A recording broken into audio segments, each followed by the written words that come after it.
Hello? I think the microphone's live. Good. Good. I don't tend to need one. The microphone is here. Okay, so our next role for the meeting, and I did not get a response to this, but perhaps Aleks will enlighten us as the grammarian. Aleks White will give a word of the day that we should use throughout our speaking and comment on our grammar while we speak during the meeting. Please welcome Aleks.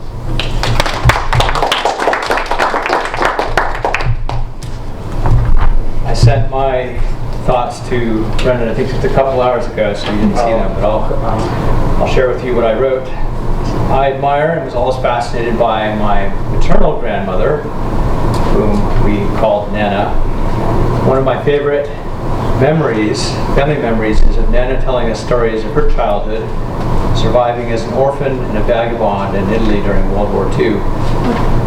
And I have been inspired when my ancestors have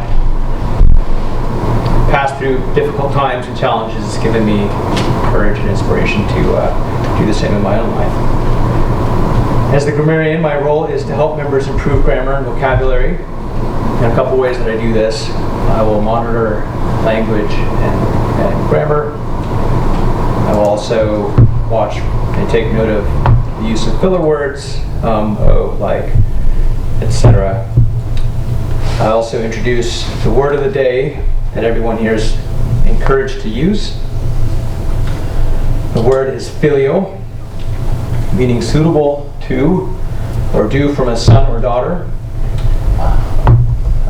or also having or assuming the relationship of the child or offspring.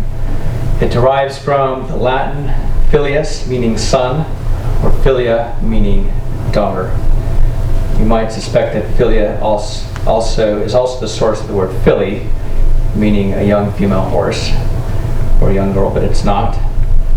Filly derives from an Old Norse word. Here are a few examples of the word filial in a sentence.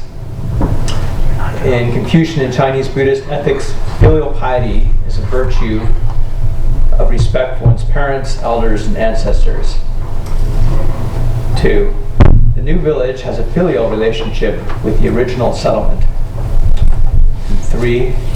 The filly's filial love made the mare a happy horse.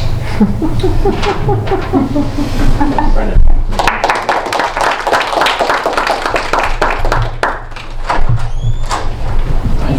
I get my filial interest for education from my father.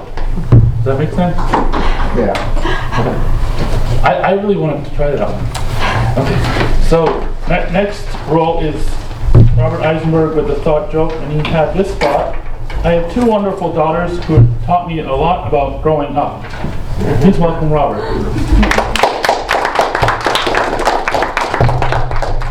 Since this is thought joke, I will only tell 2 stories.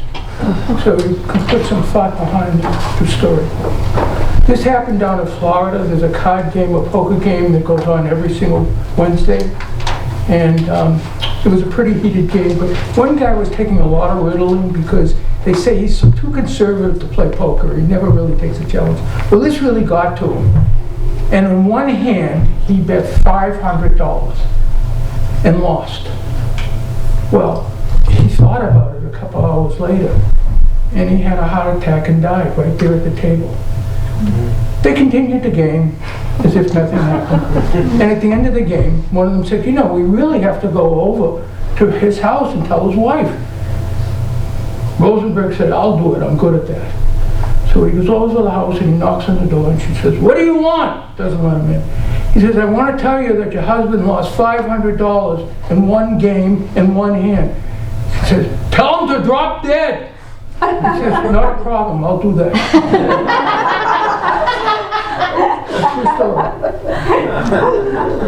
The second one is even more true. This friend of mine, who's kind of an obnoxious guy, he's always impatient, and he's waiting at United Airlines in a very long line. And finally, he gets so frustrated, he goes to the front of the line, and he says to the agent behind the counter, do you know who I am? And she picks up the microphone and she says, Help, I have a man here who doesn't know who he is. Well, he gets furious and he says, screw you, lady. And she says, you'll have to wait in line for that too, sir. Only true stories.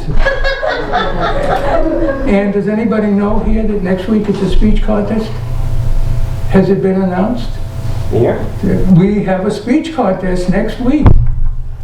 And we need people to decide that they're going to enter this contest. So think about it, just like my stories, and decide if you're going to do it, because we need you to challenge each other. Thank you.